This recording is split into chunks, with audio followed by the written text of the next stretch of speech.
And welcome back to the DOGFATHER'S Toys.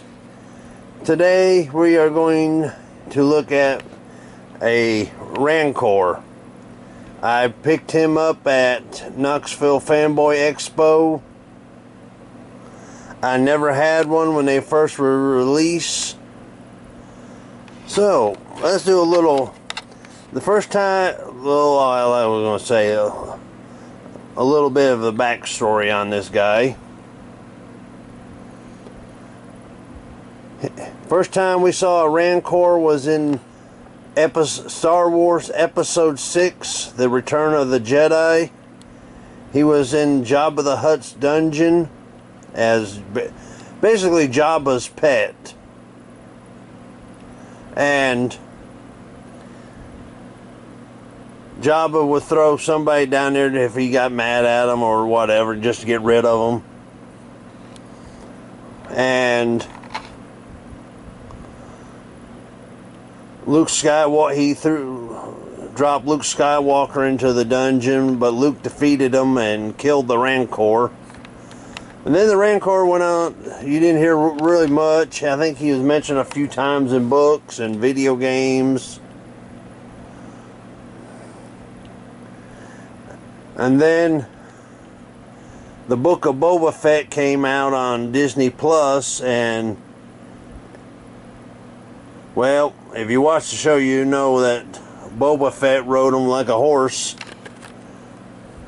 which was like a real triumphant. And then I think the Rancor went a little bit berserk because of fire. He got spooked. So he turned into basically King Kong, climbing up and tearing stuff down. And Goguru, or as some people like to put it, is Baby Yoda, calmed him down and put him to sleep. Well, with that said,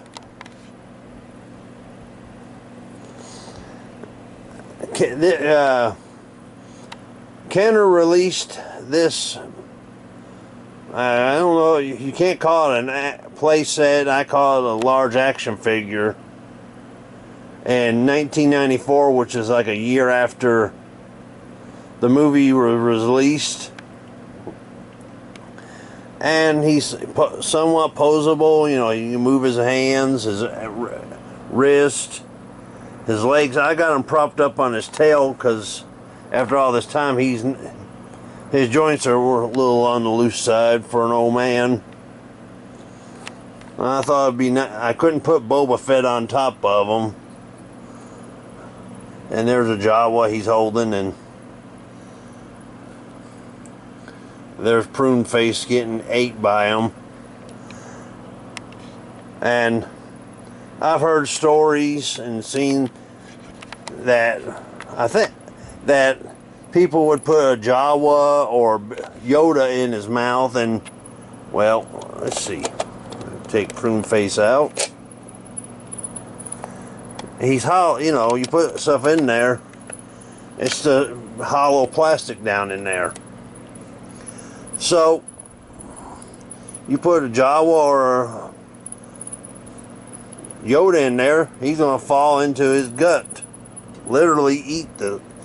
And you probably a lot of kids were taking it and shaking it upside down, and also on the back here you got this little button that controls his mouth.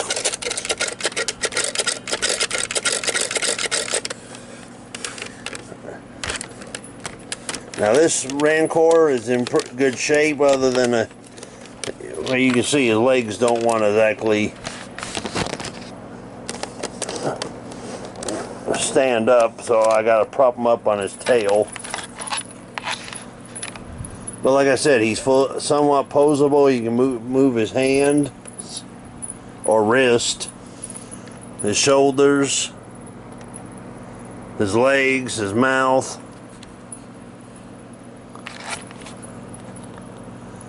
So, but for what I paid for him, I'm not disappointed. Like I said, I wanted one, but I was basically getting out of action figures at that time. So I didn't get it. And now these years later, I'm getting it. Oh, also, if you want to watch a good story about the original Rancor, go on YouTube and hit in the search engine for YouTube, type in The Birth of the Monster. It's about the Rancor keeper as a child raising the Rancor. And I don't want to say too much, but it's, you know, it's somewhat interesting. It's a Star Wars story. So if you want to, check it out. I mean, I watched it. I kind of liked it. So, and I don't know what else to say about this guy. He's got, I mean, his paint's all good. His teeth are still white. There's Boba. And there's a Jawa. And there's a deceased prune face. So, with that said, I appreciate your time watching this. Please subscribe to the channel if you like what you see. Leave a comment, leave a thumbs up on YouTube. And go to my channel, I got other videos ranging from all sorts of science fiction stuff, because that's what I like. And some non-science fiction. I have some YouTube shorts you can check out. Some are funny, some are corny. So I'd appreciate it. And until the next time, I'll see you out there. Bye-bye.